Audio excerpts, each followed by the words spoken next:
on my brow, I burn the midnight oil. Lap after lap, carve my name in the soil. 100 ways to crash, but not tonight. I chase the line, I earn my fight. Pedal down, no fear, I'm taking flight. This track, this race, is mine tonight.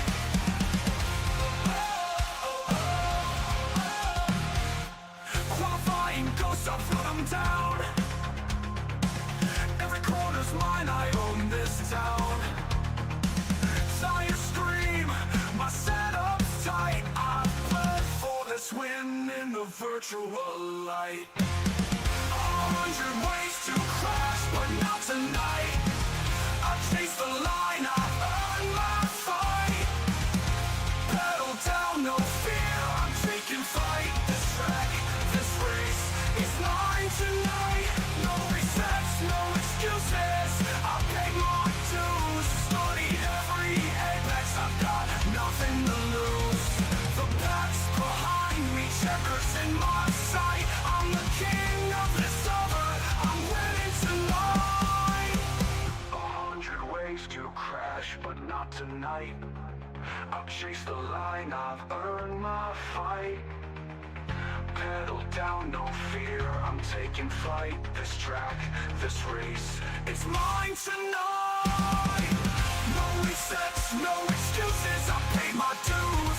Studied every apex, I've got nothing to lose. The pack's behind me, checkers in my sight. I'm the king of this over, I'm winning tonight. No resets, no excuses, I paid my dues. Studied every apex, I've got nothing to lose. The pack's behind me, checkers in my sight. I'm the king of this over, I'm winning tonight.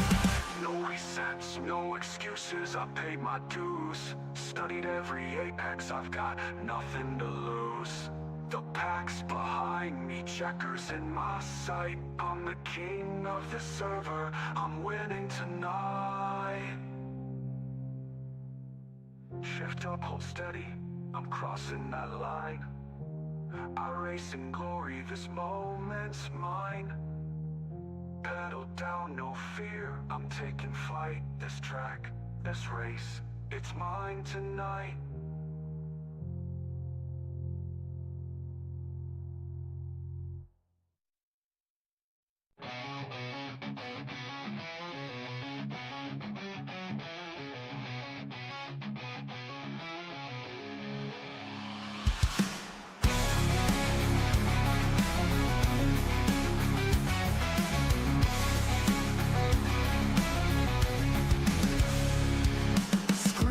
Burning and pixels collide. Steel and rubber in a world online. Every corner's a war to survive. Leadfoot's keeping the fire alive.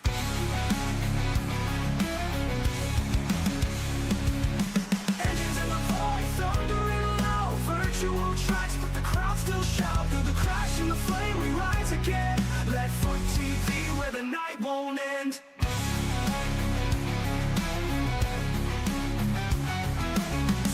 Screaming the sparks in the haze. Metal hearts locked in digital rage. Every lap is a line in the sand, driven faster by a ghostly hand.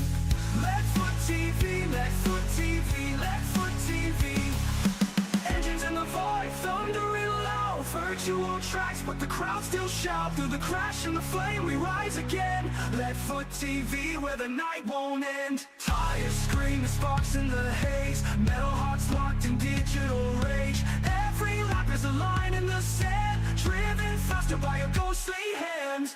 Leadfoot TV, Leadfoot TV, Leadfoot TV, Leadfoot TV, Leadfoot TV.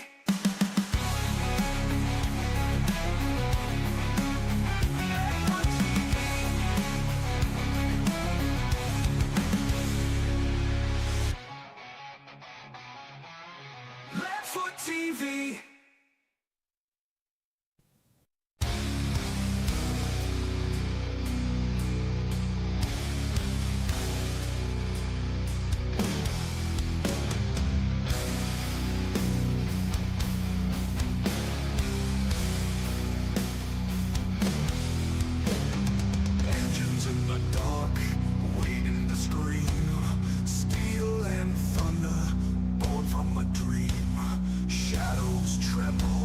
the silence breaks, power awakens, the ground will shake.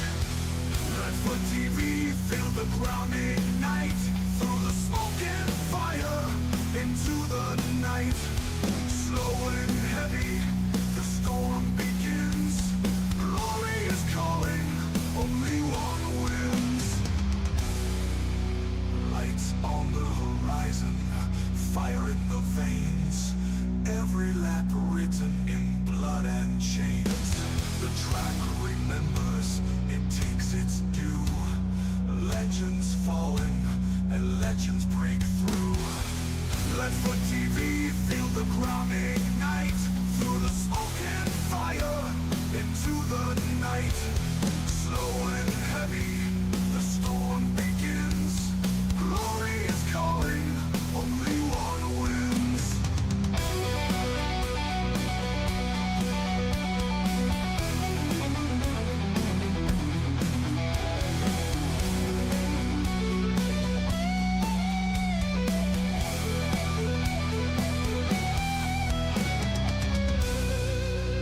Lights on the horizon, fire in the veins. Every lap written in blood and chains.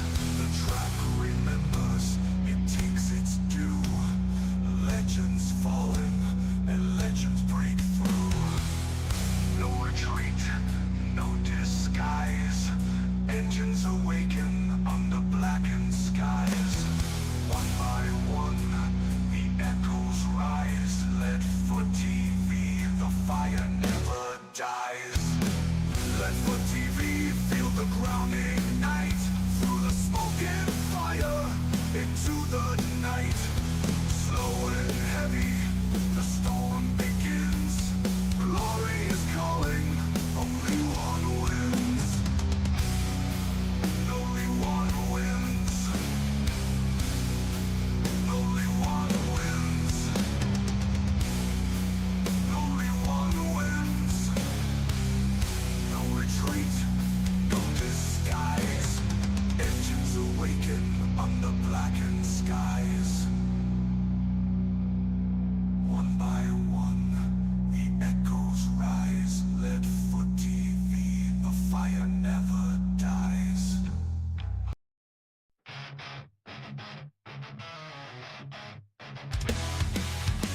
You talk too much, but the track don't lie. Quit stalling out, quit wasting time. Let me wait for this, pedal to the floor. Quit whining, drive like you want more. Quit whining and drive, feel the fury ignite. On the foot TV, it's a battle tonight. Quit whining and drive, leave it down in the dust. Steel and fire is the throttle we trust.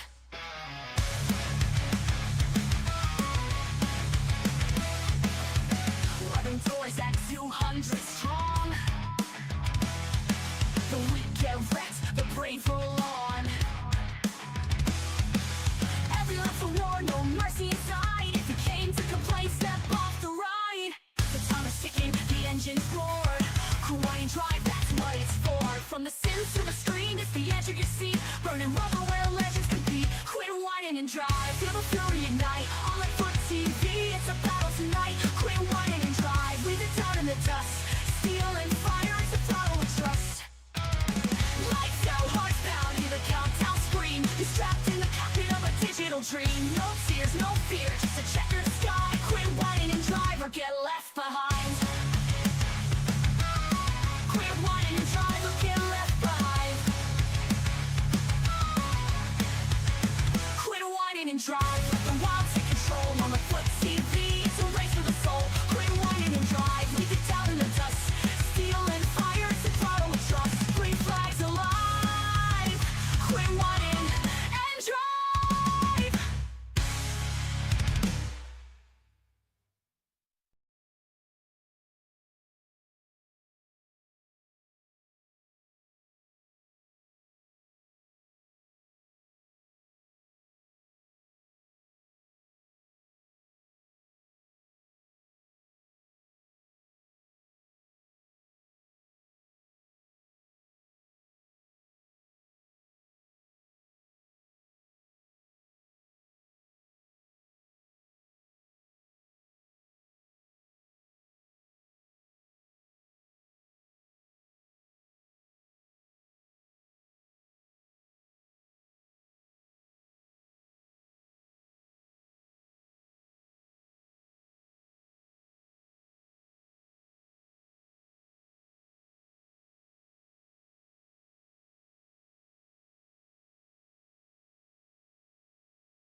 Welcome into Leadfoot TV here with the NSRLA and the SoarDogg Cup Series for the Brew City 175 here from the gorgeous and one of my favorite Milwaukee miles. This takes me back to 2005, the old NASCAR chase for the Cup 2005. Milwaukee Mile was always the second race in the schedule. I loved that video game, and that was actually my first introduction to this track. But I am Chris Golden alongside Cliff Mullins, Mr. Spit and Venom himself, doing all of my, we'll say, color announcing, bringing a little bit of ambiance here to the broadcast tonight. And of course, the guy pressing all the buttons right there, Tracy Brown. And these guys are rolling off here, so we're going to go through and do a quick little rundown of these 15 drivers here tonight. Starting on the pole, showing great speed tonight is Charles Roberson. He's an amazing short track racer. Travis Bieber will be starting his outside. Michael Kostick in third. Derek Skladell in row 2 outside. Row 3, Alex Pollock. Caleb Jones will be outside of him. Devin Lucan, one of our favorite paint schemes all year, comes out of that 52 car of Devin Lucan. Blake Witkowski, row 4 outside. Dustin Lewis, couple wins here in NSRLA in the SoarDogg Cup Series already. Jerry Salidas will round out your top 10. Cliff, you can take the rest. Starting at 11, we got Brock Whiteman, Isaac Brock to his outside. Then you have Isaac Wilson, Stephen Gill in row 7. And row 8, shotgun on the field, is Jason Steptoe. And the lights are out. They are coming to green here in the Brew City 175 from the Milwaukee Mile. So here's the thing. Roberson is a great short track racer, but I don't know if this 1 mile track actually constitutes as a short track, but it may race like 1 to 9 as they are off. Roberson with a good jump off into turn 1, clear of Bieber in the 23, and they are 2 by 2 by 2 behind them for the rest of the field. Roberson and Bieber kind of setting sail a little bit over Kostick. With the big heavy cars that they have here, and a 1 mile flat track like this, I consider this to be the same thing as a short track, just the same as I would New Hampshire or anywhere else like that. Definitely very, very technical track here. Definitely going to fall into that short track category. It's one of those where it's kind of odd because you have a 1 mile racetrack. You think about Rockingham or tracks of that nature that aren't really considered short tracks, but in fact are. A lot like the world's fastest short track in Iowa. Also a mile. So you're looking at these tracks like that. It really just depends on opinion, I guess. And this track's definitely going to race like a short track tonight. I've always lived by if it's over a mile, it's not a short track, but it definitely comes into play when you talk about how a track drives, and a lot of these 1 mile tracks, kind of like you said, Rockingham, Iowa. Which I think Iowa might actually be less than a mile, but barely. But it's if they drive like a short track, I kind of group them into the short track genre because those are the tracks that I run good at. Tracy, I lost video.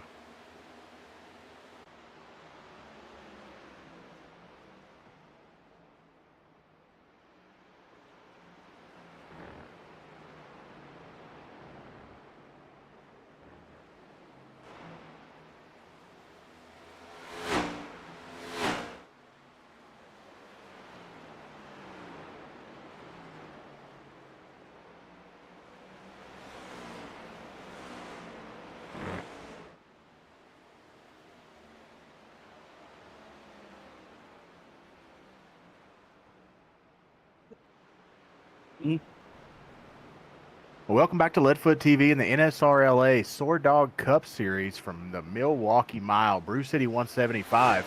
We are back here with you, lap 32 here. We saw someone taking a shortcut through the grass, but we'll do a quick rundown of your running order with Roberson out front with almost a 3-second lead over Bieber, Kostick in third, Lewis in fourth, Skladell fifth, Pollock sixth, Jones 7th, Lucan 8th, Salidas 9th, Wilson 10th, Gill 11th, 2 laps down, and I'm showing Whiteman and Brock both 35 laps down, even though we're on lap 33 of this event. So that's going to tell me they were do not starts, DNSs, in this race.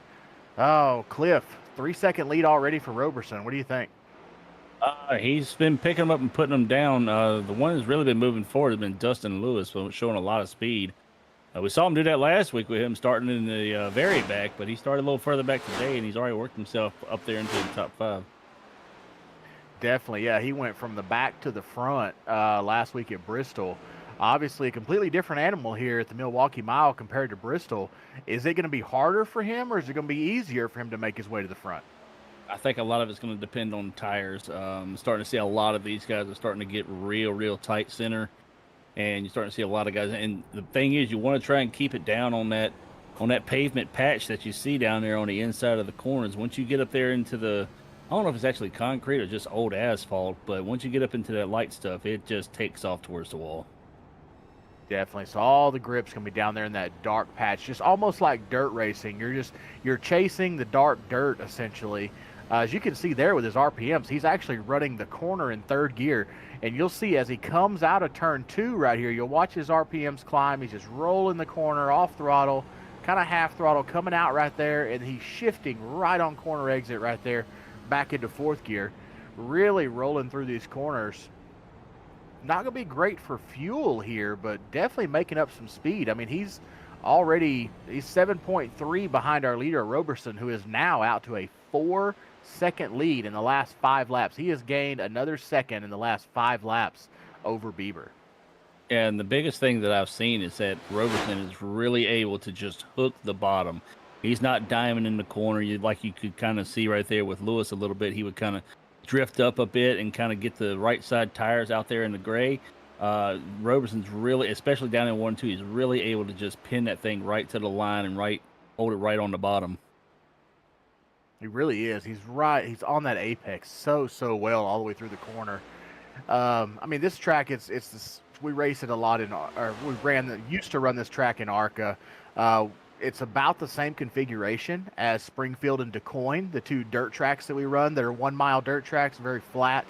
So that's what it reminds me of the most. Now, my team owner, Alex Clubb, actually had one of his worst crashes at the Milwaukee Mile when he lost brakes going off into turn 1 and actually knocked himself out. Crazy ordeal. So these guys carry a lot of speed here at this track.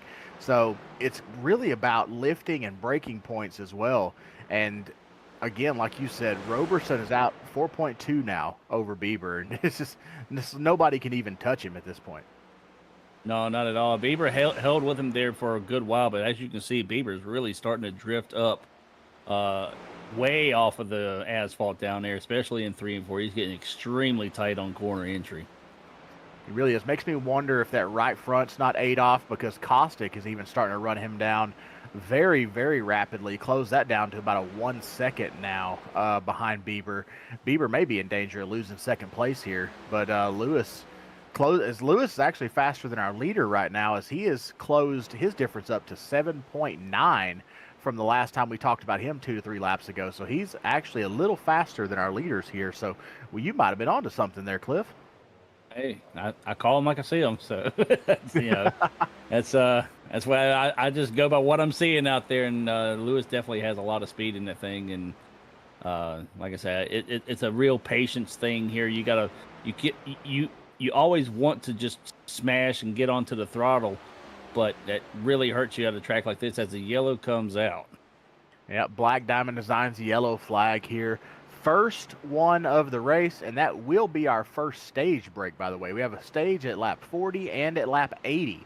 So I want to see how many takers we're going to have here, because we do have 10 cars on the lead lap, which Wilson was in danger of going a lap down there. He was only 4 seconds ahead of our leader, but that should give Gil the lucky dog and put him only 5 laps down now after his excursion through pit road a few times. He should only be 5 laps down now after this stage. And the question now is, who comes in, who stays? I'm assuming no one's going to stay. They should have about 73 laps of fuel on them per fuel run. But this may be a great opportunity to go ahead and come in, get some fresh rubber. I'm really expecting everyone. Yep, everyone right there. And I want to see who's going to win this race off pit road, because that may be the only challenge that Roberson has tonight. Yeah, you're right. With Gil, him being 6 laps down has all the makings of a green flag pit stop and a speeding penalty. That's what it sounds like to me. So, maybe he can get a couple of get a couple of yellows here back to back, and maybe get a few of those back for him. For sure. I believe on lap 32, he was the one that we saw make a little excursion through the grass and get a little air time there over in turns 1 and 2. So we were going through there. Roberson beats him out of pit road. It looks like the 8 of Caustic is going to be out second. But what I'm not seeing right now is our second place car of Bieber, who is not even in the picture just now coming off of pit road. That's going to probably be a speeding penalty if I had to guess. I don't know if it was a speeding penalty per se. It could possibly be that he had a little bit of damage on that thing. I don't know. I didn't really see any contact with anything, but maybe he could have caught the wall coming off the corner and, have you 30 seconds of damage put on there and just go ahead and take it here at this first stage and get it out of the way. Very, very true. He definitely could have had that for sure. Because what we're looking at here, I mean, he definitely took a lot of time in the pits. Tracy, you're our numbers guy. Could you tell us how long exactly his pit stop and everything else was, and if he potentially had damage? This is where we all pause for the producer. Gotta let our Larry Mack himself pull his numbers together. Well, the trends of the race. It's like based on this cooler here. Yeah, Chris and Cliff, as far as I can tell, he was in the pits for our own pit lane for a total of 53 seconds, in his box for 35.5 seconds. But I'm not showing any kind of black flags or anything. Gotcha. As we go green here again. So, yeah, Cliff, you're maybe onto something. There's going to have more damage now. Definitely going to have more damage there. Big checkup by the 2 cars ahead of him. I bet that's going to be frustrating, taking a long pit stop to get damage fixed. Just to get it right back. Yeah, on the restart and get it right back. Oh, wow. Anyway, back to our... Oh, we got 1 around. 2 around. Black diamond, yellow flag. Woo! That's the 52 of Devin Lucan going around right there. Devin Lucan, and there was 1 other involved in that, I believe. I don't know if it was Bieber or not, but I bet we find out here with one of those patented Tracy Brown replays. We got Devin Lucan here riding P5 at the moment of incident. The question is, did he get turned or did he get turned into someone else? I think you're going to see a case of a little bit of wheel spin off of the corner right here. Definitely so. Let's see here. We'll go through the corner. Still P5. Great run. Center and exit. Oh, Lucan locks it down. 93 with the old, not really an arcer brake because it kind of just fell into his lap, but poor Isaac just caught Lucan there. Devin goes on around, and now everybody's got damage to fix. Well, 2 guys do anyway. Man. Hey, that's another lap back for Gil. So this is exactly how he wants it to go. This was his plan all along. I'm telling you right now, Gil planned this out. He's like, look, guys, I am so good at this racetrack, I'm going to give y'all a chance, okay? So what I'm going to do is I'm going to Baja through this grass right here and go 6 laps down. That way, when I come back, it gives y'all a chance to beat me here. So, but heck, I mean, in 3 laps, he's already got 2 laps back. You can't beat them numbers. Exactly. That's kind of the way you want to do it. You want to get those things back quick as you can. we're so dumb, man. Oh, these guys are going to fire us. I just know it. They're going to fire me. It's like, what is this guy talking about? We're just having fun, guys. We love being in here. We love the SoarDogg Cup Series. We have a lot of enjoyment being in here and hanging out, especially now that I have somebody that talks back, because Tracy doesn't like me most of the time because he's mean to me and he abuses me. and he always cuts your streams off early and everything. So. That's what it is. This doesn't have issues at all. He just doesn't want to hear me talk. I guarantee it. I'll tell you what, Isaac Wilson's got a lot of damage on the front of that car. Holy crap. That is a beat-up car. So I know we love to talk about driver pictures. Alex Pollock is one of my favorite driver pictures ever. I mean, we have David Warmuth in the Golden Racing League has a great picture. That right there, that's like Superman, but on the farm Superman. Like not Clark Kent, but he's like Superman when he still lived in Smallville. Like that's what I'm picturing from that image. Dude, I love the hat. That's my favorite driver picture ever. That would be your favorite, wouldn't it? It definitely was. 100%. Man, it's like I'm home again. And the truck is off, and so are the cars with the SoarDogg green flag. Surprise, surprise, Roberson sets sail off into one. Half-second lead going into one. Good Lord, what a jump, as they are 2 by 2 by 2 behind him. They better get in line quick, or Roberson is going to be G-O-N gone. Yep, no E involved on that one right there. The only E is N-E, because ain't N-E going Oh, oh, Roberson! Did he jump the start? Oh my gosh, we jinxed him. Oh, He's giving everybody else a chance. That's what it is. I'm telling you, Lewis takes the lead here with Caustic outside. And something we didn't think we were going to see is a battle for the lead. Oh my gosh, Roberson is about to go a lap down. No, that was a drive-through. He'll be 15, fine. He can get back into it. Let's say Lucan is still 1 lap down here. Roberson 16 seconds back, but is gaining again now. Lewis, Caustic, Skladell. I mean, Roberson is only 1 caution out of this thing. He's in P8, last car on the lead lap. But he's falling as these guys are rolling pretty good here in a pack. But Lewis picking up where he left off last week, being patient. Not really setting sail. I want to say setting sail, but he's really not. He just got Caustic breathing down his tailpipe right now. Caustic has had good speed, especially on a short run. So be interesting to see what happens with these two being up there in the front now, a little bit cleaner air. See what which I mean the field kind of spreads out pretty quick here, but so you can kind of find clean air all around. But when you get in that close to somebody right there at a track that's already going to make you a little bit tight, it can be a handful of what's coming through the center of the corners. Oh, 100%. I mean, our first, second place drivers have already kind of stepped out. They're a 1 second lead over third place already. But Roberson has gained 3/10 on the leader. So he is making up ground, and he just needs 1 caution to be back in this thing. As we see Wilson still on pit road, now 6 laps down here in this one after that incident with Lucan. Lucan only 1 lap down, so he will be the lucky dog position. Just kind of see how this plays out here, because we're already 53 into this thing. This thing is going pretty quick here. 54 now of 175. We do have another stage break at lap 80.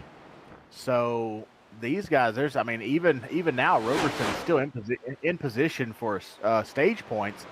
And the crazy thing, Gill, 4 laps down, is still in position for 1 stage point at lap 80 if he stays right there and doesn't lose any more to Wilson.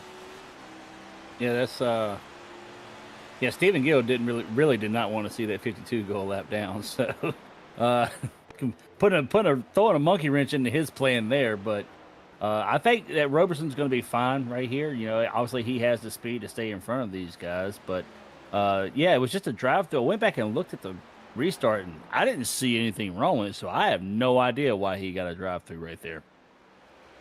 Odd question. Tracy, you're the man pushing all the buttons. Does it show up anything on race control? All it shows is that he received the black flag and that he has cleared it, but I'm not sure what the cause was for. Gotcha. So he did have a black flag, but no inclination as to what it was. But if he comes back and wins this thing, I'm going to ask him, and we will find 100%.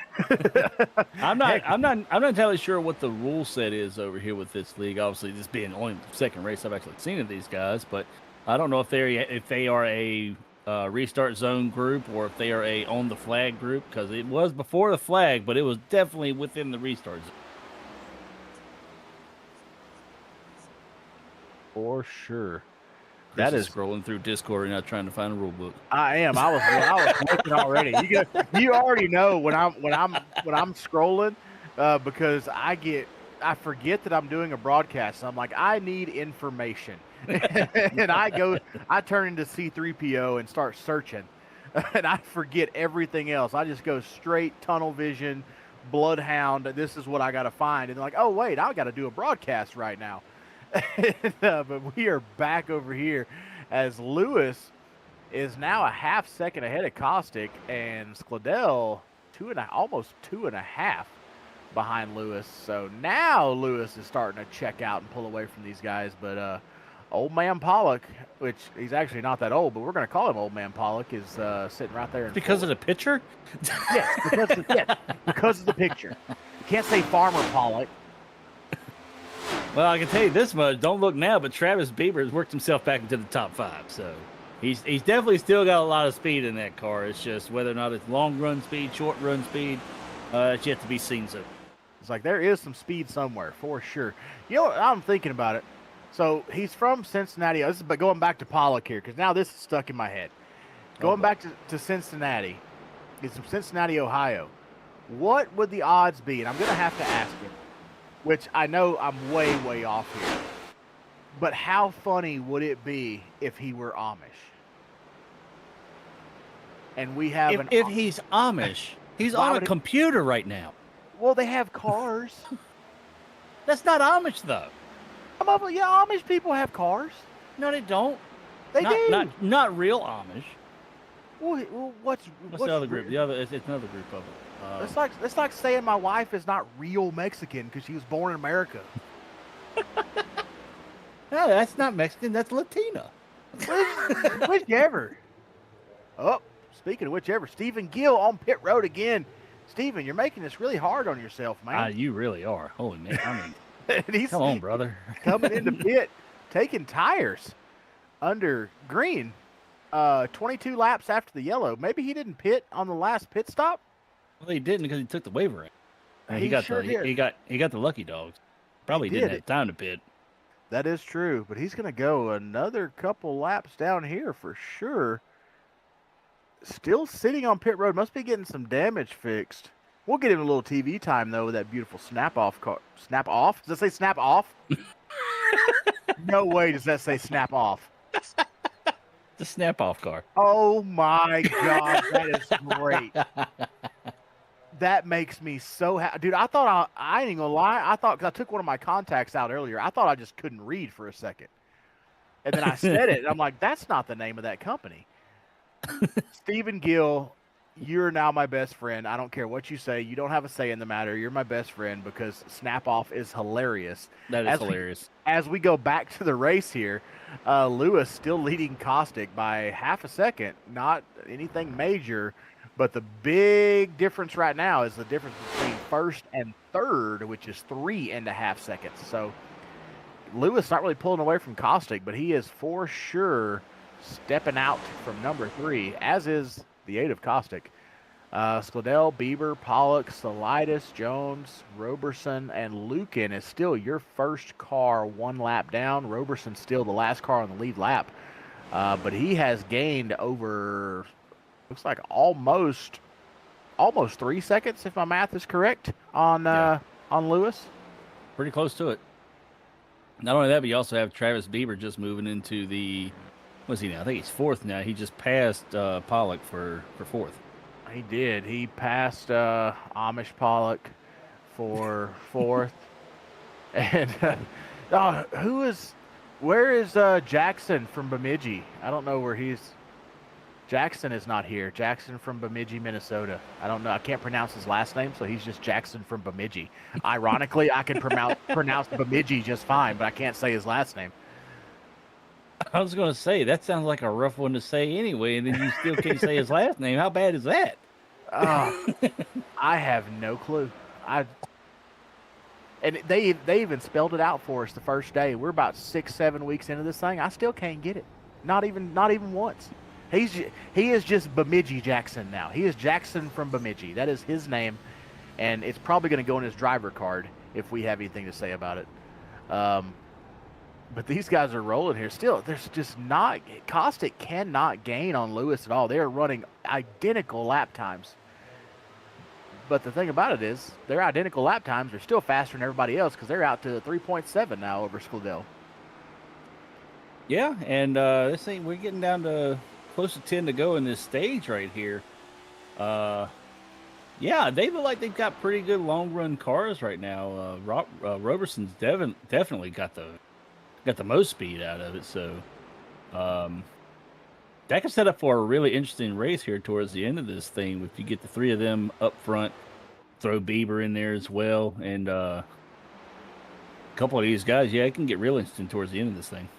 For sure, and you already know that Roberson is not going to be pushing very hard right here because he knows there's another stage break at lap 80. So why push super hard, wear yourself out trying to get back up here when you know you're going to have a caution in 10 laps and you're going to be right back in the mix in 8th place anyway. That's very true. He's actually catching Lucan towards the tail end of the field, and Lucan's probably another second and a half to the 12 car of Caleb Jones. Yeah, I mean, we got Jones. He's about 3. I think Roberson's about 3 seconds behind him, looks like. A little 2.5 almost. And you know somebody who, I'm looking at Gill, by the way, 13 laps down. Wilson, 23 laps down. That may be pretty close to the end of their day. But I know somebody that is praying for that stage break right now, and that is Lucan in 9th, who still will get 2 stage points. Gill as well, 14 laps down, will get a stage point. But Lucan will get back on the lead lap after the stage, and that's a big one as Roberson actually goes by Lucan there. Doesn't change anything. It was not for position. But he's closing in on Jones. He's got plenty of time to catch him. He's got 10 more laps here to close in on Jones and get another one of those all-important stage points. He's definitely picking them up and putting them down, but up front, Caustic's catching Lewis. Oh, he is. He's cut that lead in half. It was down to 0.25. And the other thing, Scladell is actually closed up a little as well. He's back under 3 seconds now. So Lewis might have burned off his right front here, pushing a little hard, and he may be out of stuff. It's definitely a possibility, but now you're going to see whether or not that dirty air is going to become a huge factor or not. As you can see, Caustic trying to find some clean air. It takes it a higher entry into 1 and 2 right there. And he's going to just fall in behind, draft down the straightaways. You can probably get a pretty good draft here. And then he just offset the car, get some clean air on there, then you cross the wake right there. That's usually where you lose the nose of it. He can get it to still rotate down. I think he's going to give him a shot here in a little bit. I think so too, because if you look, he's the only car that's really been able to put those right sides up into that gray asphalt and get really good turn down. So he enters high, apexes, but he apexes a little higher, and he's been able to cut down underneath the cars ahead of him on exit. If you watch right here, he's going to try another crossover right there on exit. He gets such a good run coming out. He didn't get quite the run as he did the lap before there, but he enters a little higher, and he's getting the car to rotate really well in the center. So much so that he's actually getting too close to Lewis to be able to really make a move and set him up. Yeah, we're fixing to have 2 good battles here as Bieber is also starting to catch up to Scladell.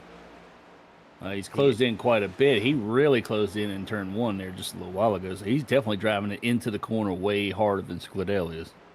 For sure. Caustic definitely has a faster race car than Lewis right here. So he's just waiting to set him up at this point because we are at 5 to go left in the stage. Yeah, Scladell and Bieber, 2.5 back of our leaders. They're right on each other's bumpers as well, within a half second of each other. So, yeah, good eye, Cliff, because there's going to be 2 battles here to watch as they come down to the stage for those all-important stage points, especially for Lewis trying to hold these guys off because he definitely needs points right now. Because with his 2 wins, I believe he's sitting 5th or 6th right now, actually, in the points. And it's a great night to gain because everyone ahead of him is not here.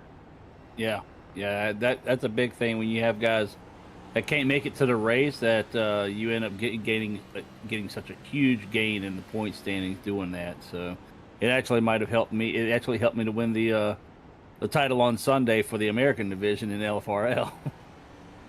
Yeah, absolutely. I mean, it helped Hunter Carlson win the dirt championship over in the Golden Racing League.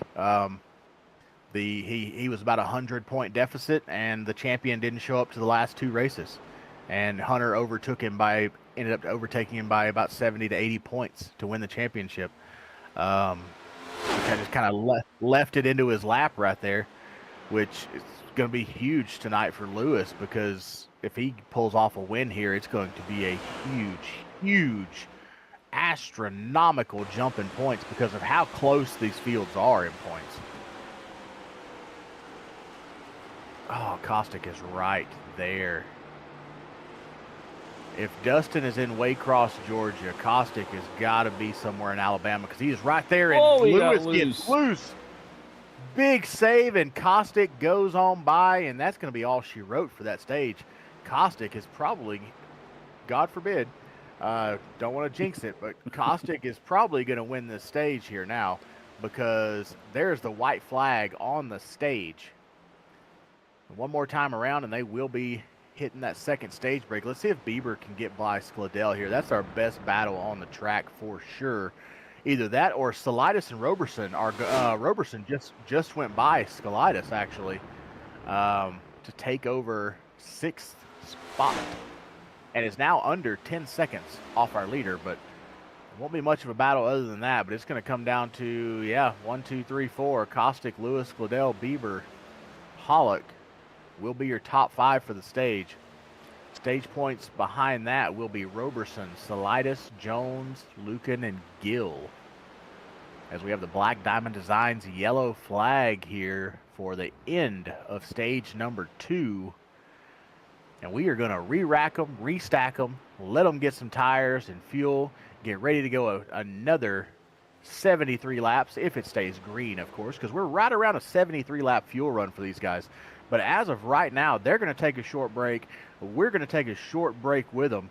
Stay tuned, because we're going to be right back here for this final stage, the longest one and usually the most exciting in the SoarDogg Cup Series right here on Leadfoot TV.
Welcome back to the SoarDogg Cup Series, NSRLA and Leadfoot TV. Here, the Brew City 175 final stage underway. Second lap here. 3 wide. A little bit of 3 wide. Oh, there's a wall there. Get in line, boys. Roberson knows he has a fast car, and he's going to muscle his way in. As we noticed under the break that the 12 car only took 2 tires. And guess who is paying for it now? As after 3 laps, he has fallen all the way back to 5th. And, ooh, he's inside. Woo! Lewis, you are a scholar and a gentleman because he just chopped your nose like no other. Yeah, I don't think I'd have backed out of it that much. I believe I'd have hung in there a little bit. But Caustic come out with some fire out of this stage break. 0.7 of a second lead over Skladell, and he's trying to put as much room as he can between him and Roberson right now. I bet is the strategy, and he's using Skladell as a roadblock. Absolutely, he knows that 99 coming to the front and has a lot of speed, so he's got to get as much space between him and that 99 car to give him a shot at this thing, because that 99's got a lot of speed in it. Oh, he touched him. He let him gather it up, but well, that was sketchy right there off of 4. He's like, you are not going to block me any further than this because you're holding me up. But I don't think a 1.5 seconds is going to be enough of a lead for Caustic. Oh, he got loose on too, though. Big moment there for Roberson. I'm willing to bet he's getting a little frustrated with that 10 car. There it is. Oh, there goes the 12. Yeah, well, Black Diamond Designs yellow flag right there for the 12 of Caleb Jones. I'm not going to call this one till we see it, but Tracy, I have a theory as to what happened. Let's take a look. Theory that 33 had a run. I have a theory that he didn't lift that time. He might have heard me on the broadcast. I don't know. Let's see. There's definitely some high-low going on here. We may want a bumper cam on this one because 12's up top, 33 on the bottom. Let's see. I'm there. I was not there. Clear. Told you. Oh man, you hate it because it happens in racing every single race.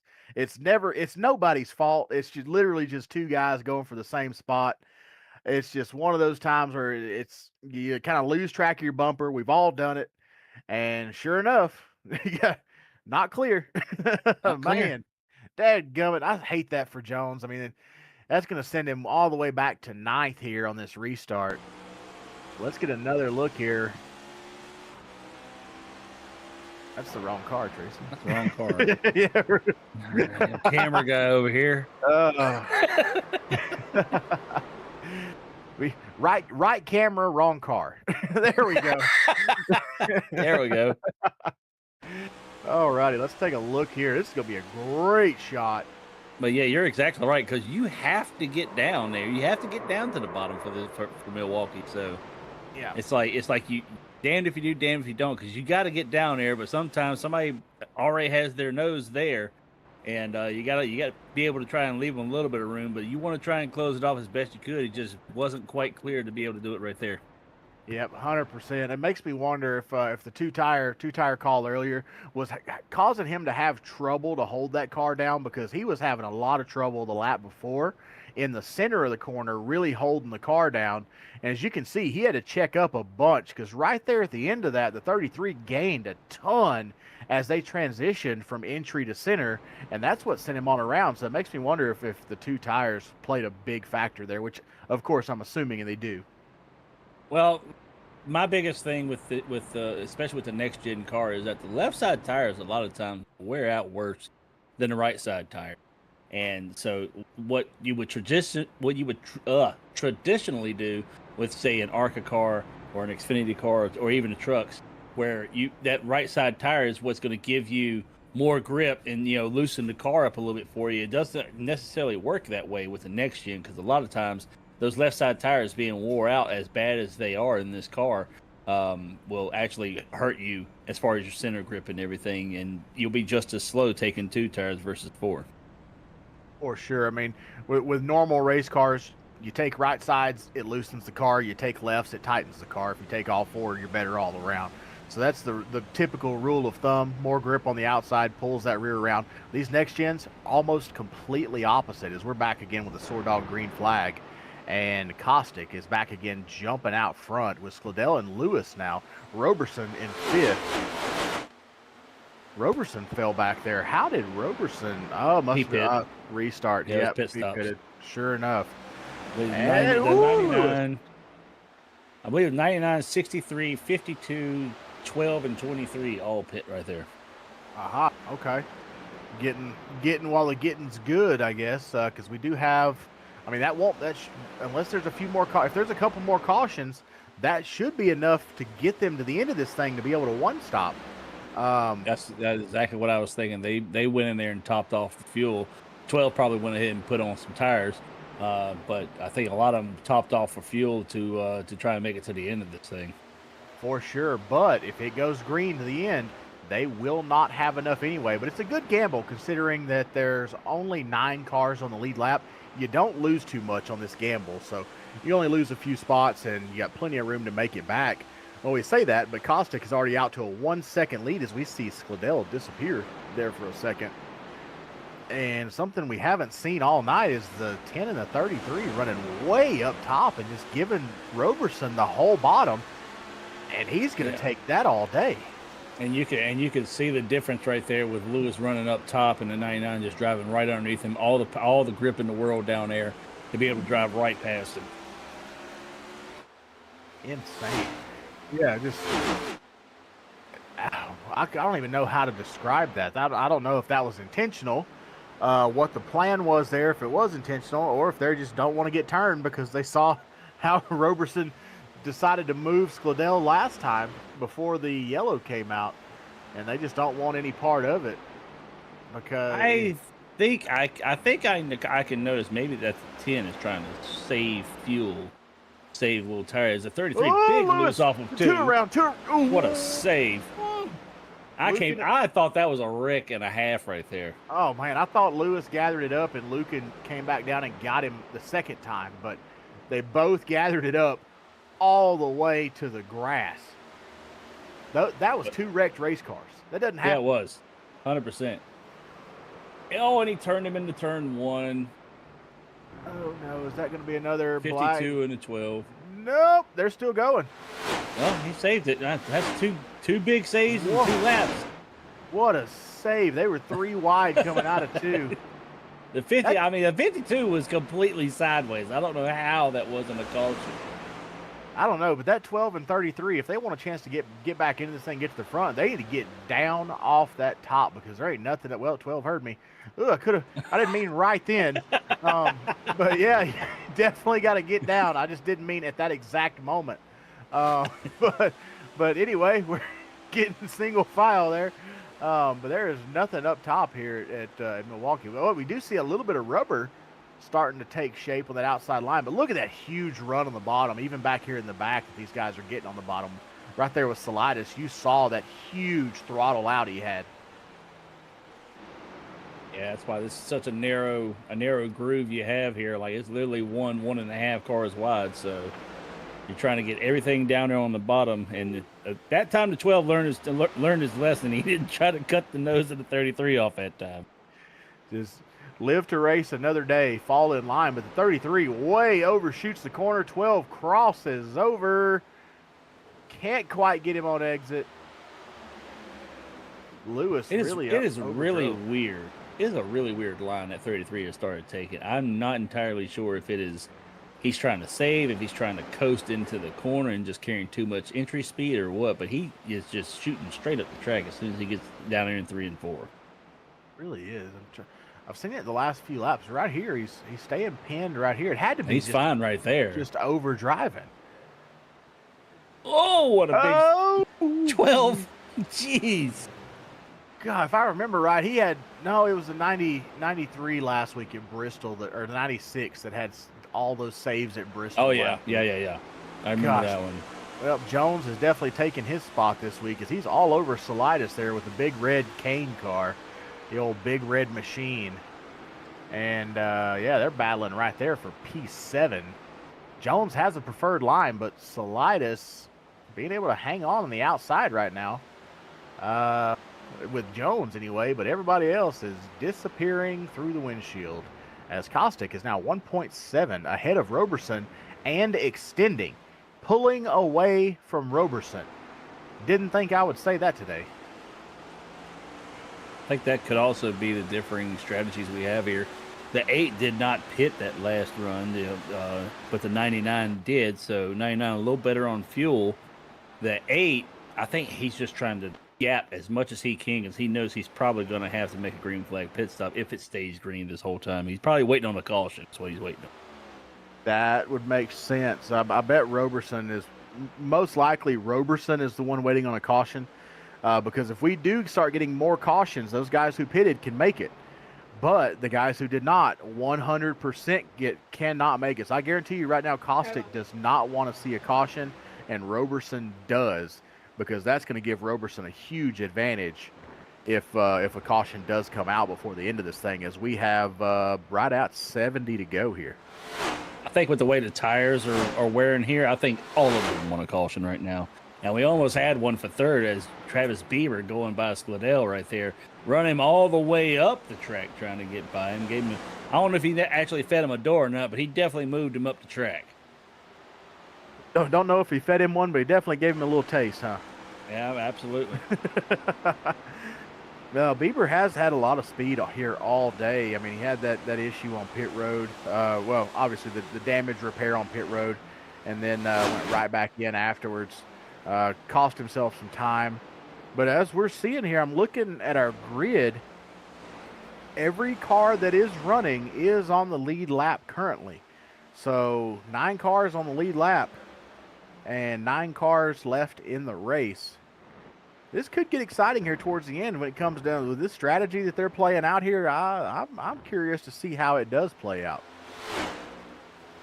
I said they had like 75 laps of fuel, right? Yeah, we're looking per fuel runs about 73 laps.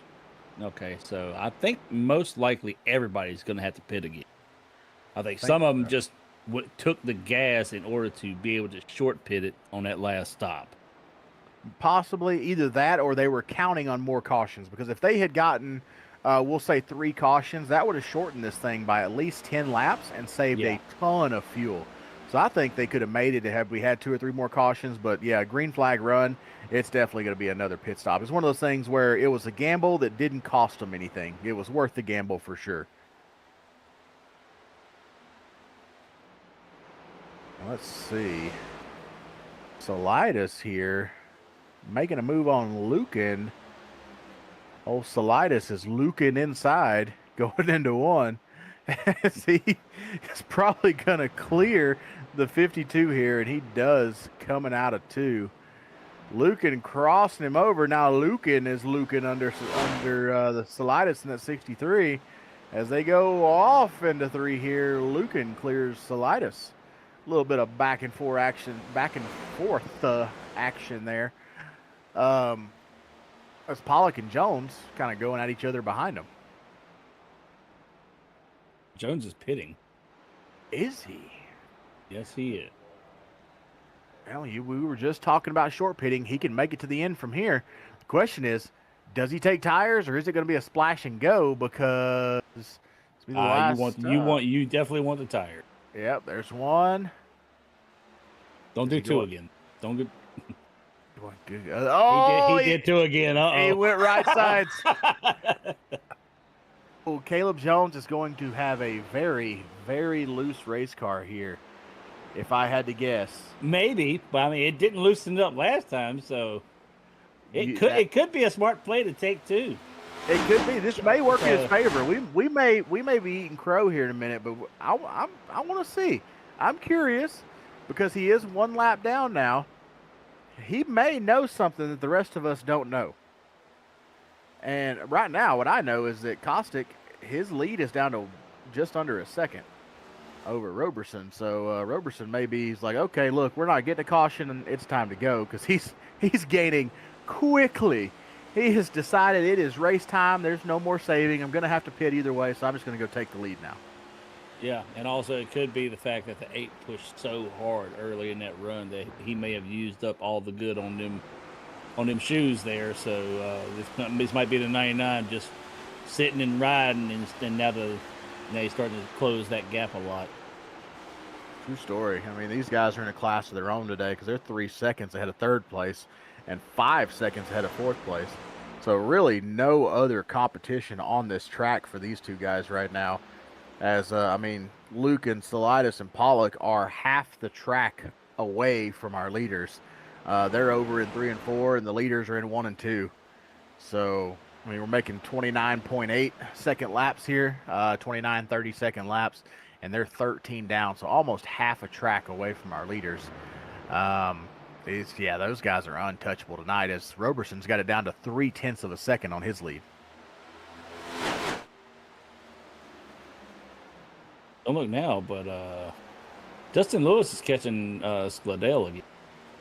So he's starting to make his way up. He still runs that funky line down there in 3 and 4 where he just goes way up the track at certain times. But he is he's making it work. He's 1/10 to 2/10 faster than he is right now.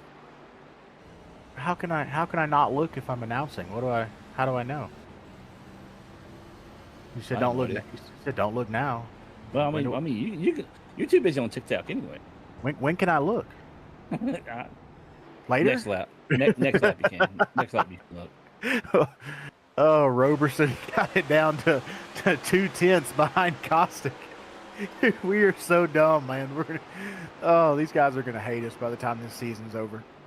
They're going to go back and look at it, and they're going to be like, "Oh, they didn't even see me pass that guy. What are they doing? They're looking at the guy running 19th, sitting in the pits lane real quick." We only had 13 on the track. They're looking for number 19 is Roberson on the apron. Oh, don't do it to him. This is going to be a quick one, I believe. I believe the 8 used up all the good on those tires. Either that or this is going to end real badly because Roberson's been very, very aggressive tonight. I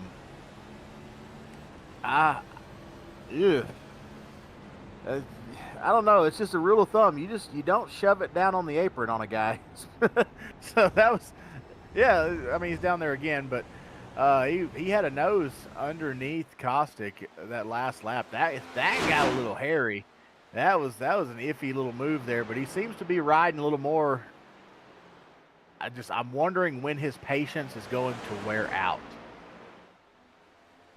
Well, the one that's definitely going to enjoy seeing his patience wear out is going to be Travis Bieber, because if he happens to get into him, he's in a prime spot to take the lead at that point.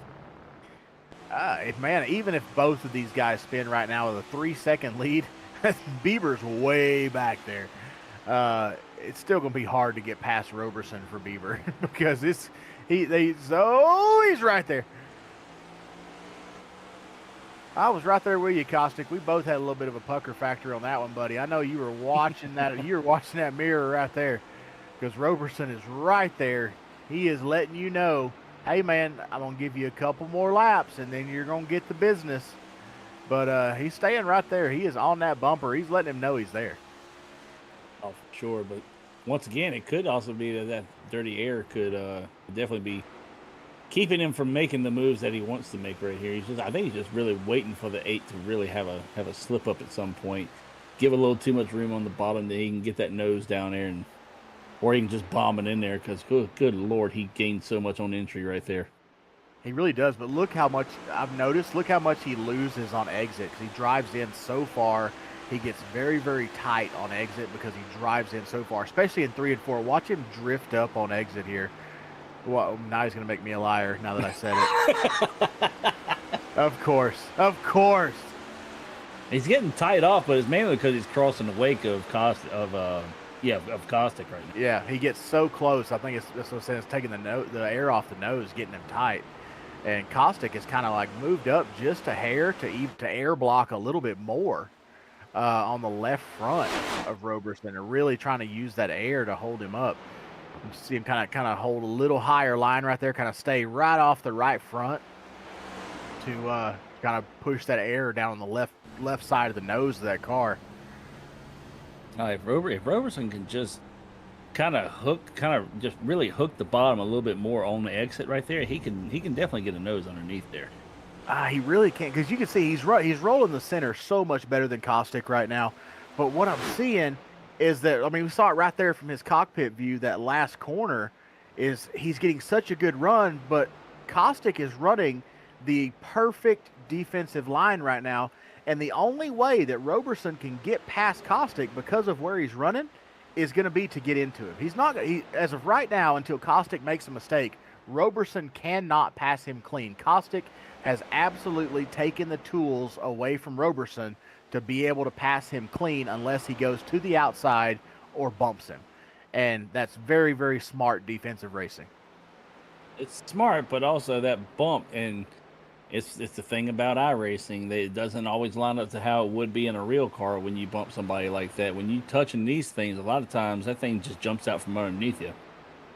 100%. And I guess it's one of those things where it's going to be kind of a push and shove match, because you're kind of stuck between a rock and a hard place. It's do you keep running that line and risk Roberson running out of patience and just getting into you, or do you eventually just know that he's going to get by you and give him the spot? I mean, obviously you can't just give him the spot, so you pretty much have to take that gamble that Roberson is not going to pass unless he does it cleanly.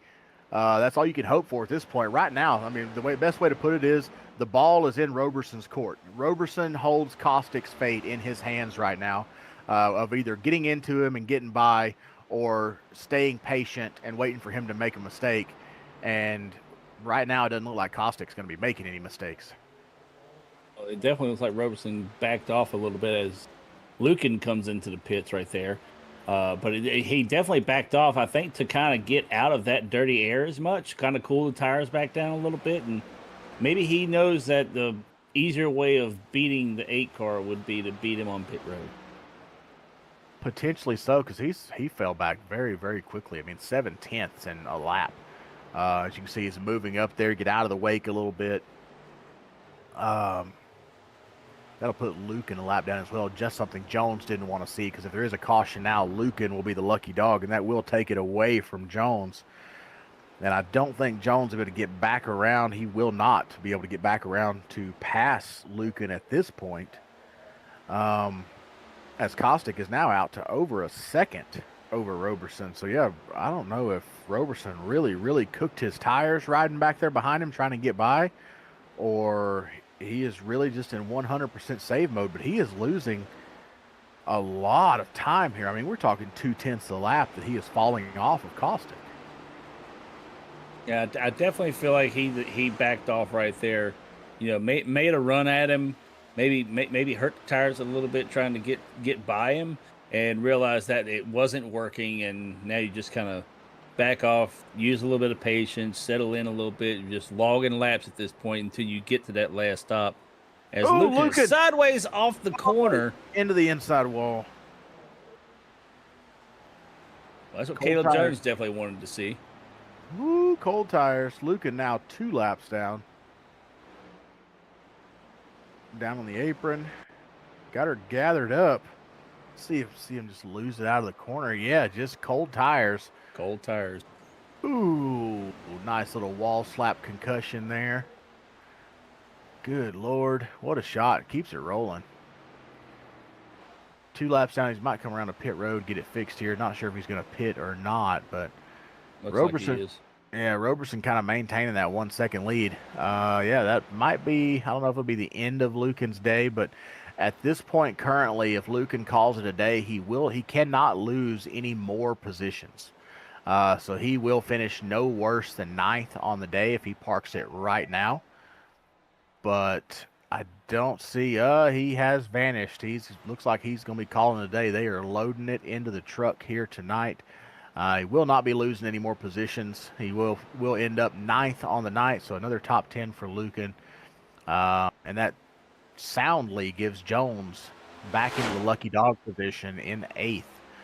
as these laps are ticking away, and so is Roberson. He's still right there 1 second back of Caustic, so he's not really letting him get away. He's definitely kind of yo-yoing right here, little cat and mouse back and forth with him. I don't know what Caustic is doing, but he's gaining speed now. Like he ran a 30.3 a little while ago. He's now back down into the 29.9. So maybe Caustic just played us for a fool, and we thought he was using his stuff up, but he's actually been keeping those tires pretty good so far, because he's definitely still got a lot of speed in that thing. It was so weird. And we thought he was used up. I mean, heck, he's out to almost a second and a half now. The line he was running was not a very aggressive line. He wasn't running super defensive. He was running a simple tire saving line. And I mean, it's the same line he's running now. And he wasn't very aggressive on the tires. He might have just had more left. And he is coming in. Oh, and Roberson comes in with right behind him. Half-second difference. Oh, the question is, I'm tempted here. If I'm Roberson, I'm tempted to take 2 to beat him out. Let's see what the call is. They're pitted right next to each other. So we got right sides up on the 8. Bieber's in as well. Right sides up on the 99. Right sides up on the 23. Lefts on the 8. Lefts on the 99. 8 is down and away. 99. 99's got a penalty. Oh, no, a speeding penalty here. I think he got a speeding penalty. For the 99 of Roberson. That is going to seal this one up for Caustic unless there is a caution somewhere. Roberson, speeding penalty on pit road. I think Skladell got one too. What a killer. Skladell also with a black flag, and I'm showing Salidas a lap down as well. Did he get a black as well, or just go a lap down? I think he just went a lap. I think he pit earlier than they did. Okay, so showing Jones back on the lead lap here. Man, what a killer. Roberson now a lap down. Roberson, Skladell, and Salidas. Roberson and Skladell 2 laps down. Salidas 1 lap down. Will be your lucky dog in P6 currently. And yep, he left. Roberson, we just got word. Roberson has logged off, left the race, left the event. I'm willing to bet, I hate the term, but possibly a rage quit, because we did see him sitting in the pits for a long time. If there was, did he get a black flag, Tracy? Can we get confirmation on that?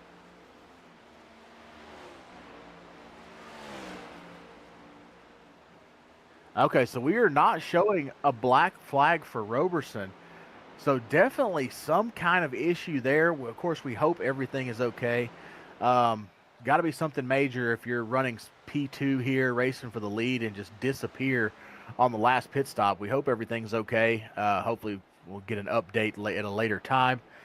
But Pollock, old Farmer Pollock himself, leading this race by 8 seconds over Caustic currently, but Pollock has not pitted. Still has to pit. Question is, how long is he going to go?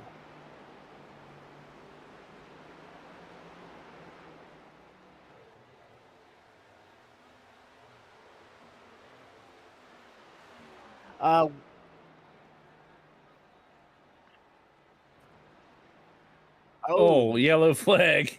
Black Diamond Designs yellow flag. They can go around 73 laps of fuel is a fuel run for them. But this right here might give Pollock enough to make it to the end without making a pit stop as the 10 goes around. Derek Skladell. Salidas will be back on the lead lap with this one with the lucky dog, and Skladell will still be 2 laps down. But will be the lucky dog next time. Question is, now our attention turns to Pollock. Does he try to run this thing out and make it to the end? Because with this pit stop, it's going to be he'll be very, very close to that 73 lap number. I think he definitely comes in and takes tires because he will then have the freshest tire because everybody else just bit 3, 4, 5 laps ago. He really will, and he'll be starting in 5th place. He'll be in 5th place on fresh tires. It would be smart for Pollock to pit here. Let's see. I didn't even think about that. That's brilliant. Yeah, because if you're going to go long like that, you are banking on a caution in order to have better tires than the field. Here he comes. He will come out of the pits P5. Once he pits, P5 with fresh tires, at least 3 to 4 lap fresher tires than the rest of the field. Going to be a pretty big advantage here for Pollock for sure. Dustin P5. Lewis is pitting as well, and Caleb Jones. So this actually works out really well for Caleb Jones. Gets back on the lead lap, and now he can get fresh tires. And remember, he did the 2-tire stop. Right. Please put 4 on. With these other two pitting, the other 2 guys pitting, that's going to put Pollock in P3, P4 as they come out of the pits. So, okay, 4 for Caleb Jones. Attaboy. Hey, he's figuring it out. He's getting there.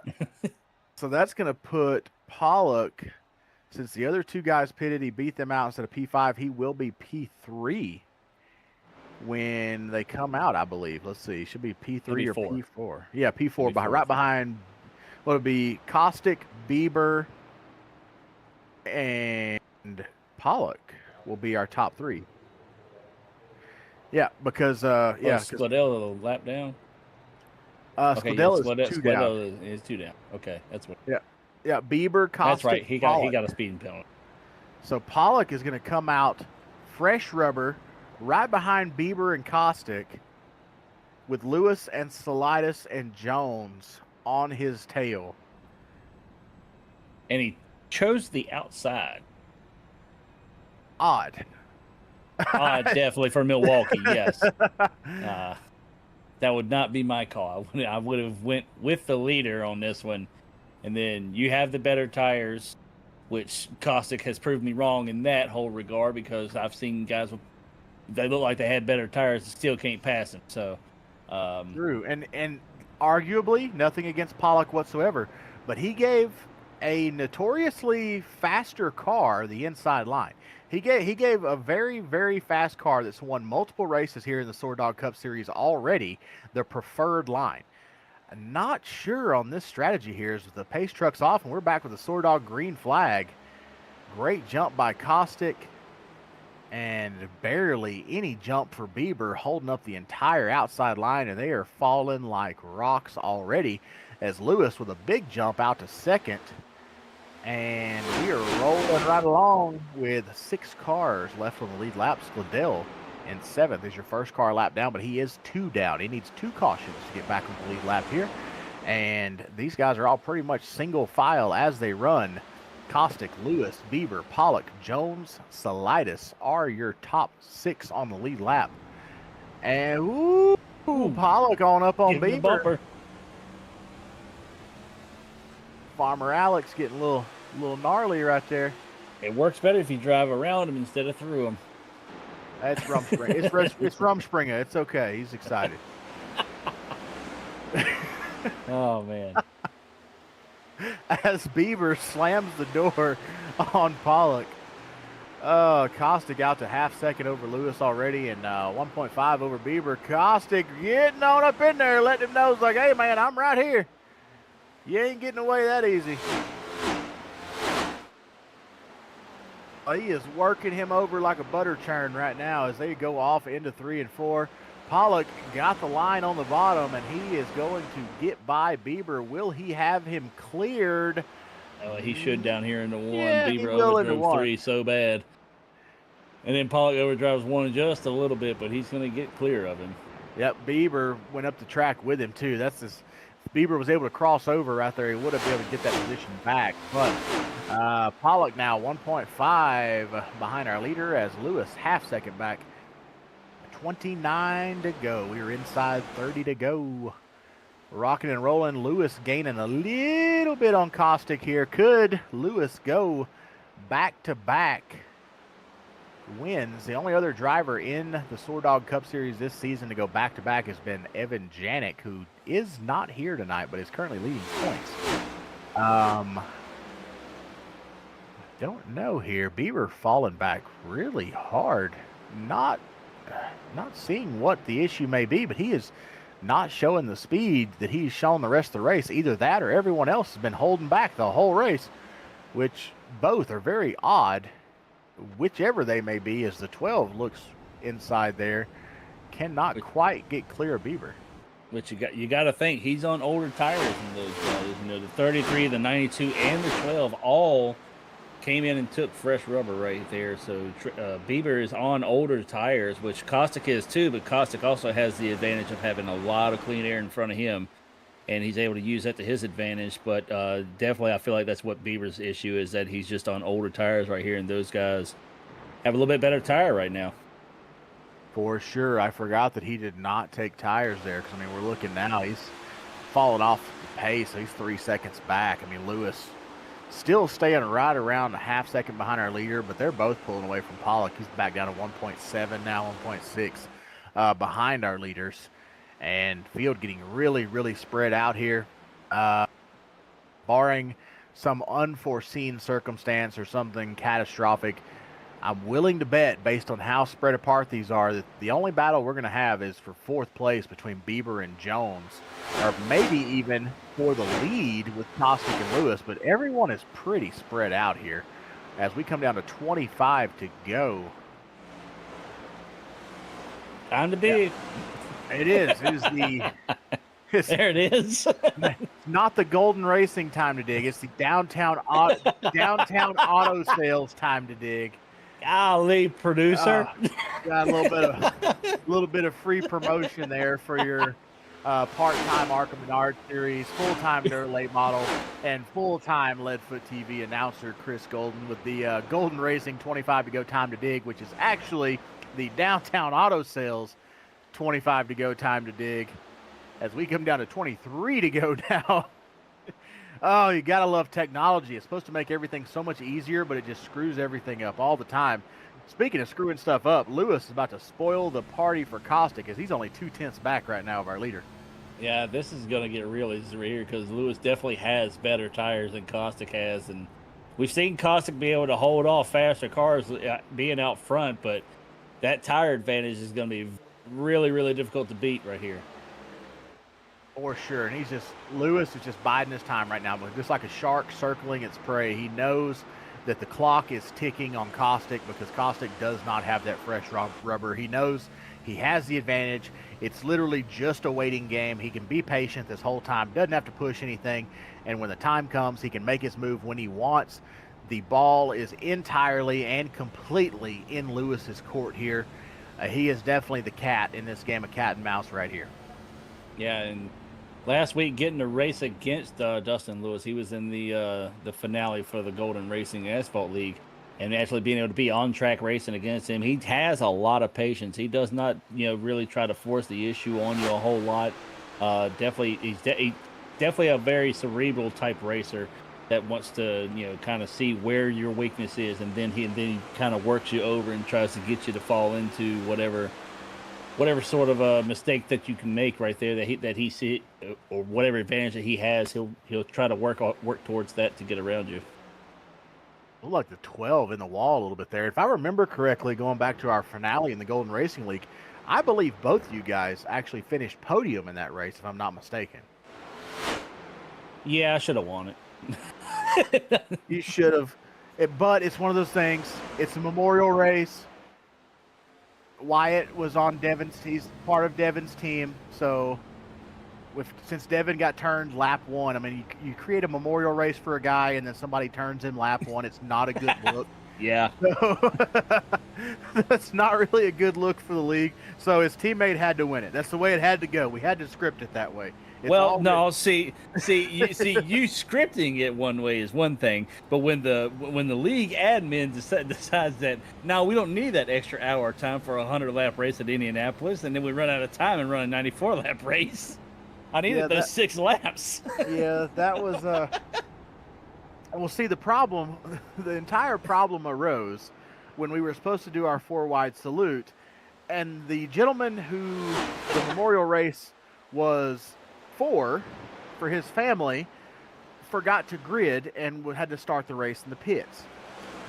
So we had to go green, throw them yellow immediately, pull him out of the pits, get lined up and do a 4 wide salute for 3 laps, take the green on lap 9. That's where our 100 laps went. That's where our extra time went. Yeah, it's very true. So Devin rigged it. We knew it. Devin rigged it so his teammate could win. You know what? I was pulling for Devin. Like, I restarted behind him, and I was like, I'm staying behind him, and if I can shove him past somebody, that's what I'm going to do. And then he immediately, I can't remember who it was that he turned or got into right there, coming through turn 2, and I was like, what are you doing? Oh, man. So then I had to just going around him. It was a lot of fun because, I mean, we had basically what we call an ARCA restart, which is in the Arkham and R series in real life, we don't have green-white checkers. We have a green checker. We have a 1-lap shootout.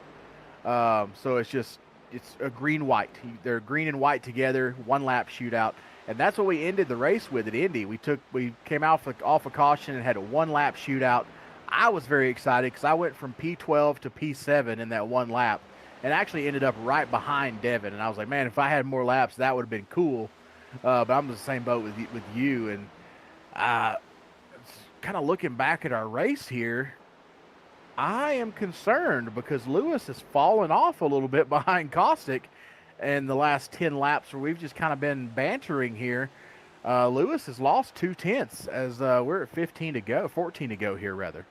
Yeah, Caustic's pulling some voodoo stuff right now because he is somehow making that car wide enough and upsetting the dirty air enough to keep every challenger behind him since he's gotten in the lead. For sure. And right now, the only even half challenger there is Lewis in second, as Farmer Pollock has fallen back to 3.5 now behind our leader, with Bieber back there 4.5, Salidas 8.5, and Jones 12.5 behind our leader. So half a track. Of course, Gladell 2 laps down, praying for a couple cautions right now because he has been setting down some pretty good lap times. Fortunately, that speeding penalty is going to come back to haunt him because he had a shot at this thing and being up there in the top 3 most of the race. And then green flag pit stop, gets a speeding penalty, loses a couple of laps because of it, and just hasn't had the yellows fall his way in order for him to get back in this thing. For sure, but if anybody wrecks right now, I mean, Gladell will not only gain a lap back, but he will continue to gain positions because he's only 2 down. So at this point, he can still make up more positions running the rest of these laps here. He's in no danger of losing any more positions as Roberson, being 29 down, is locked in there in 8th. But a lot of these guys just kind of rolling around here, coming to 10 to go. Nobody's really challenging anybody Caustic is just pulling away from Lewis. He's out to a 2nd lead now. Yeah, you can see Lewis is getting really tight off of the corners now and flirting with the wall a little bit. I just feel like dirty air, man. Dirty air is kind of killed the tires for him, using up the tires trying to get to the 8, and he got to him, but couldn't get around him. And he lost 0.3 of a second that last lap. 0.3 in 1 lap. I mean, we saw him go way, way high in 3-4. I think he's used up. I think he's given all he's got, and he's got nothing left. And this, I believe, this may be how this race finishes. The only other factor may be Bieber and Pollock. Unless Lewis really finds something quickly, this one may be in the books. Yeah, it's kind of been the story of the whole race, though. It's been really hard to pass here. It's kind of notorious with Milwaukee, with it being just a one groove bottom feeder track. So it's always been very tough to pass at a track like this. And when you throw a car out there that drives like a brick and has dirty air all over the place, it makes it 10 times worse. Very, very true. That is a perfect explanation. But I mean, we're seeing Bieber gaining on Farmer Pollock there. He's almost down to about a half second behind. Pollock just falling off the pace. Bieber still kind of maintaining his pace. Lewis back to a 2.5 now, still falling farther and farther back behind Caustic as we are at 8 to go currently. And this one's laps ticking away. Lewis watching his chances at victory slipping further and further away as Caustic gets smaller and smaller out that windshield every single lap around this Milwaukee mile.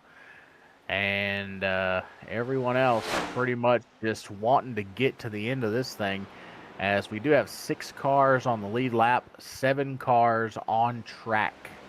Skladel, the only one laps down. He is 2 down.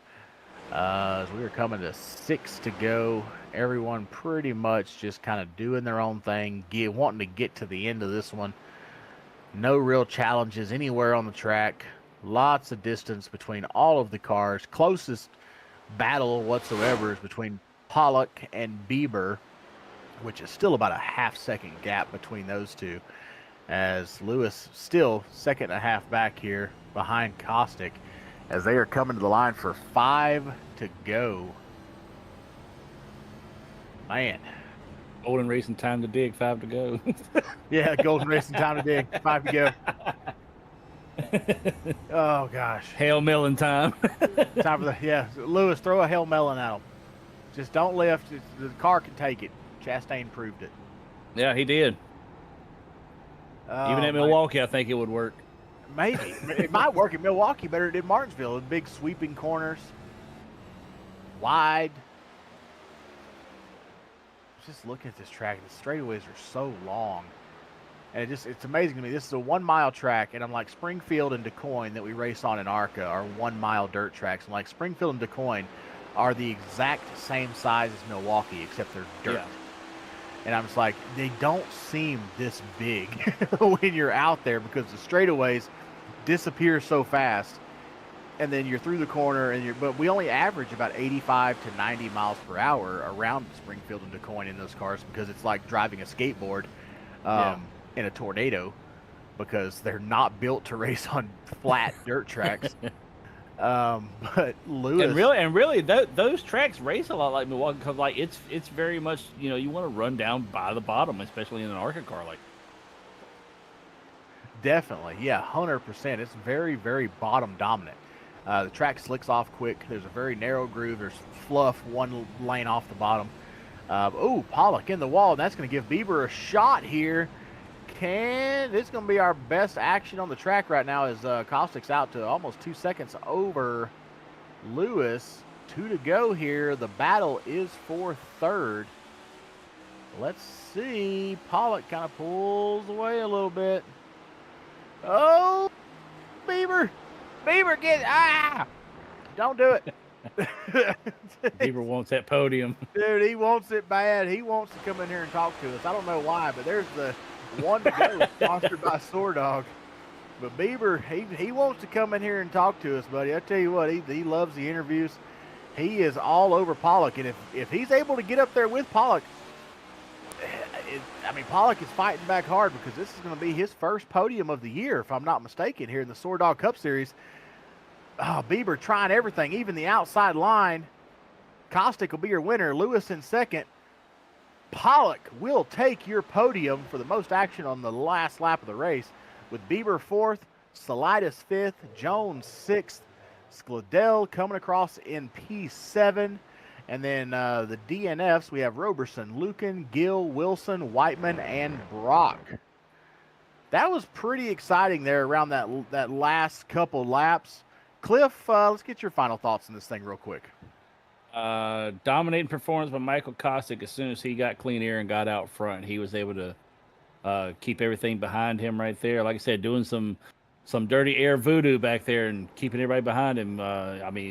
One of the fastest cars that I've seen, and then a car that had obviously better tires. He held them off both to take the win here.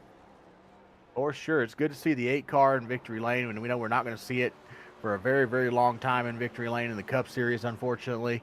But it's good to see it here in the SoarDogg Cup Series. And we are here in the Milwaukee Mile. Of course, your winner there burning them down for the Brew City 175. He's going to have a little bit of a Brew City himself here shortly. But we are going to take a short break. And when we come back, we will have your top three, Caustic, Lewis, and Pollock, post-race thoughts and interviews right here on Leadfoot TV.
Welcome back to Leadfoot TV, the SoarDogg Cup Series, the NSRLA Brew City 175 from Milwaukee.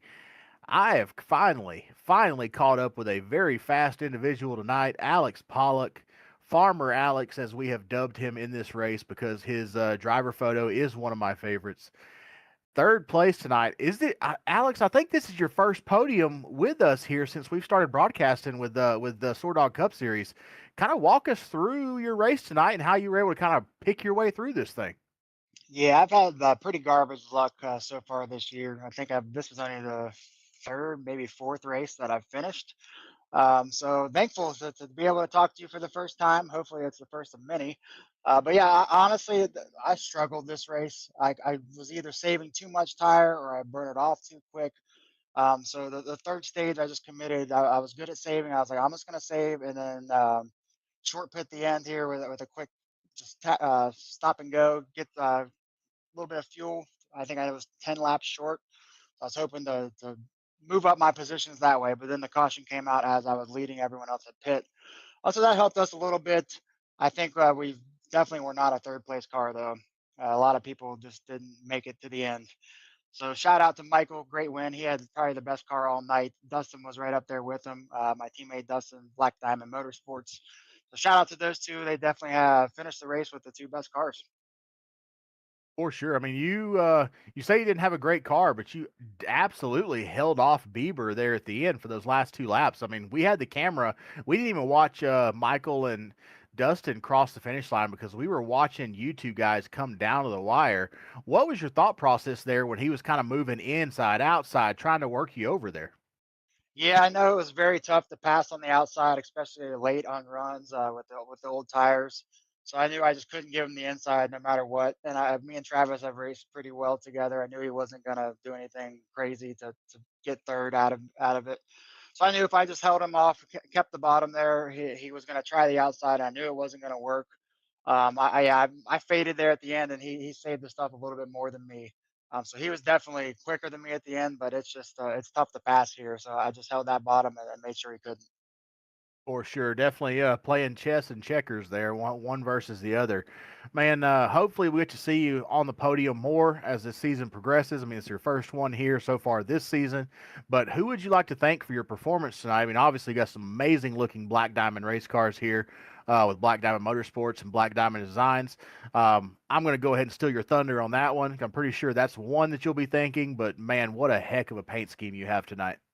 Yeah, we threw a little beer paint scheme on the car tonight, repping Cincy Light. I'm from Cincinnati, so that's Rheingeist is our local, one of our big local breweries that's kind of nationwide now. So get your Cincy Light probably anywhere, wherever you're located. I'm sure you can find it at some type of liquor store or whatever. But shout out to the Black Diamond Motorsports team. Evan couldn't be with us tonight. He was working on his real life race car. We got Dustin finishing second, so a great run out of us, second and third. Shout out to Black Diamond Enterprises. We're going to be putting together an all exclusive kind of iRacing thing. So we'll have paint schemes, setups, all kinds of stuff. Broadcasting will be the main thing. So shout out to those guys that will be live here probably in 2027. Black Diamond Designs. If you need a paint scheme, let me know. And then shout out to you guys for putting on a great broadcast week in and week out. Hopefully I can keep talking to you guys. For sure. Absolutely. It's always a pleasure, Alex. Thank you so much. And we'll see you next week. Hopefully, we'll see you here in the booth again next week at the Yeah. end of the race. Oh, yeah. It's Talladega. I'll be up front. You'll see me a lot next week. Heck yeah, man. All right. Well, go have fun here in Milwaukee. The jails here are not as accommodating as they appear. So keep it between the lines. I got you, man. We'll hopefully we'll be talking next week. For sure, buddy. Thank you so much.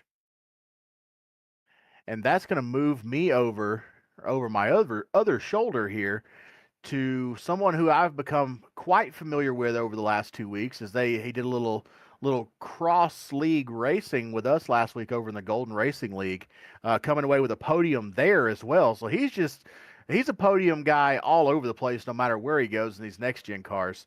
Dustin Lewis, P2 again, another podium here. You know the drill by now. Talk us through this one. Oh man, where do I even begin? That was probably the funnest race I've had at Milwaukee in a good little while. We did the national cars here last season, and as fun as those cars are to drive, I did not enjoy them. They were a little too much on the loose side for my liking. But these next gens were somewhere right in between, too tight and too loose. They kind of work that fine line. You can kind of get it to slide a little bit. You could get it to understeer, and that just made the car a lot more enjoyable to drive. But I wish I had a little bit more tire at the end. I think I could have had Michael if I had a little bit more tire, but I just burned him up too quickly, and unfortunately didn't get a win. But it is a second place, so there is positives and the negatives. Yeah, absolutely. I mean, heck of a run tonight. I mean, you're kind of up and down there, back and forth. Thought you had a run there for Michael for a little bit, and then all of a sudden we look up and you're a second and a half to 2 seconds behind. What exactly happened there? Did you just run out of stuff, or was he just saving enough?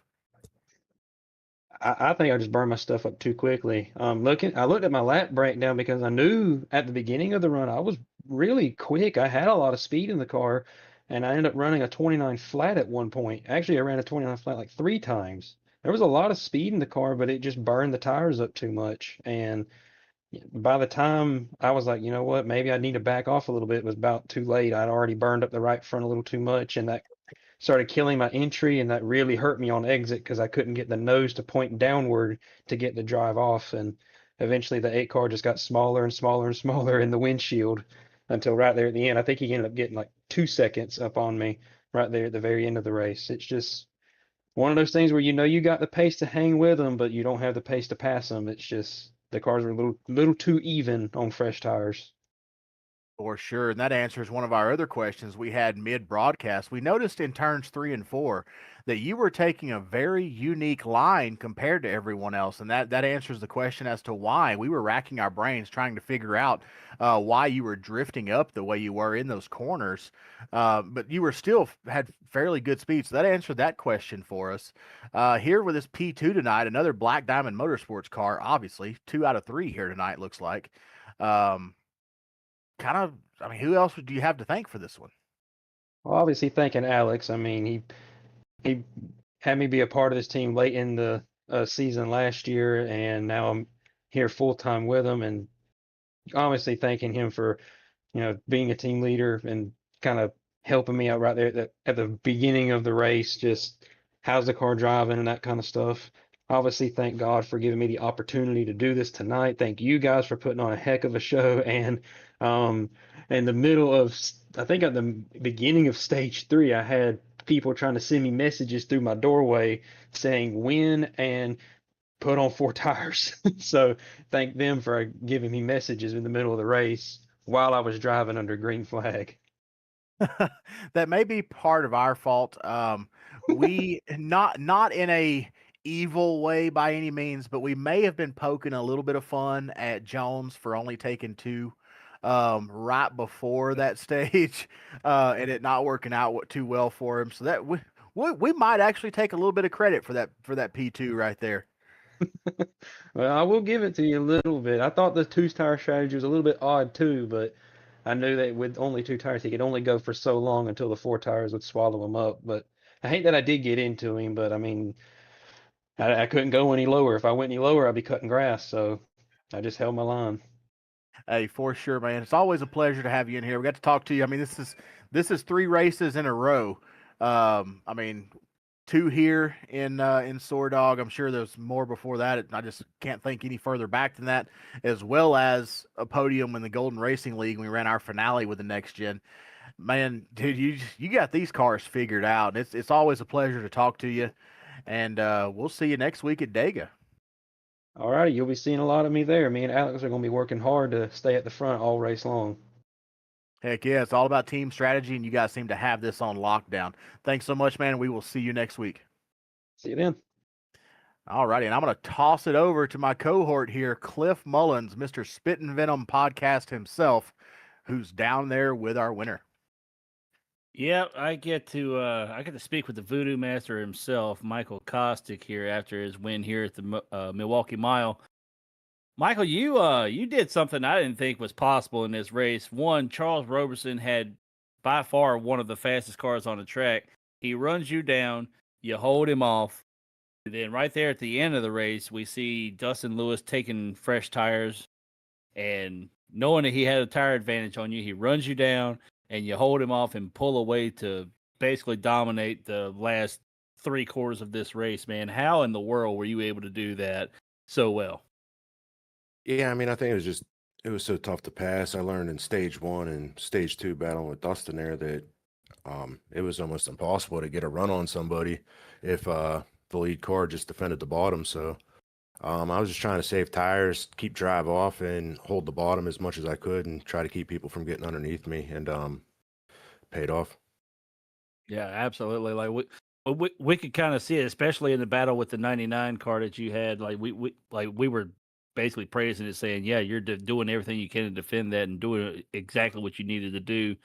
What was the overall feeling of how the track changed during the race? I mean, did the groove get any wider, or was it still just treacherous to get up there in the gray zone? Um, I mean, it might have widened out a little bit. You're kind of able to diamond it a bit, but yeah, it was just still kind of planted on the patch at the bottom and hug the yellow as much as possible. The diamond worked a little bit, I think, in open track, but if like when Dustin and the 99 were behind me, if I would have diamonded it, they were faster. They could have just pulled underneath and just passed me. So just kind of had to hug the bottom. That was the defense line, I think. Yeah, absolutely. You held a pretty wheel out there, man, and just held a thing on the bottom perfect. So congratulations on your win, and go ahead and do any shout outs for your win today. Yeah, thank you guys for doing the broadcast, SoarDogg for sponsoring the league. Alex for letting me jump in after the season started. I've been having a lot of fun over here in this league, and RD Designs for my paint scheme, and then all my teammates at Bandits and Renegade Racing. There you have it, man. Congratulations on the victory, and hopefully we'll see you next week. Thanks. All right, Chris, back to you. Well, that's your podium finishers for tonight. What a heck of a race we witnessed here tonight in Milwaukee. One of the oldest tracks in motorsports, and still to this day putting on amazing shows. Oh, I don't even know how to describe this one. Not a huge car count, 15 cars, solid amount of cars, but not huge, and still an amazing, amazing race. We'll run down your final finishing order here real quick before we get out of here. Your winner, Michael Kostick, went from 3 to 1st. Dustin Lewis, 2nd. Alex Pollock, 3rd. Travis Bieber, 4th. Looks like your big mover actually is going to be Dustin Lewis, going from 9th to 2nd, 7 spots up. Travis Bieber is going to be 4th. Jerry Salidas, 5th. Caleb Jones, 6th. Derek Skladell, 7th. Charles Roberson, 8th, after starting on the pole. Probably going to be your big loser for the night, going 1 to 8, 7 spots lost. Devin Lucan, P9. Stephen Gill, 10th. And Isaac Wilson, Brock Whiteman, Isaac Brock, Blake Witkowski, and Jason Steptoe round out your field of 15. Decent points night for a lot of these guys, especially Kostick, Lewis, and Pollock. And next week, one of my favorite types of races to call because so much happens all the time. It's almost as exciting as Bristol, and it's always a fan favorite, super speedways, because it is almost like oval racing versus road course racing. It's such a different discipline compared to the other types of racing in NASCAR, short tracks, intermediates, and super speedways. They are all, yes, they're all ovals, but they are all very, very different types of racing, types of different disciplines. And super speedway is one of my amazing favorites. And of course, as you guys know, you can always catch all the action with NSRLA SoarDogg Cup Series right here on Leadfoot TV. And tonight from the Brew City 175, we appreciate all of you. We love all of you. And even if we could do what we do without you, it wouldn't be half as fun. Y'all stay golden. We'll see you next week at Talladega.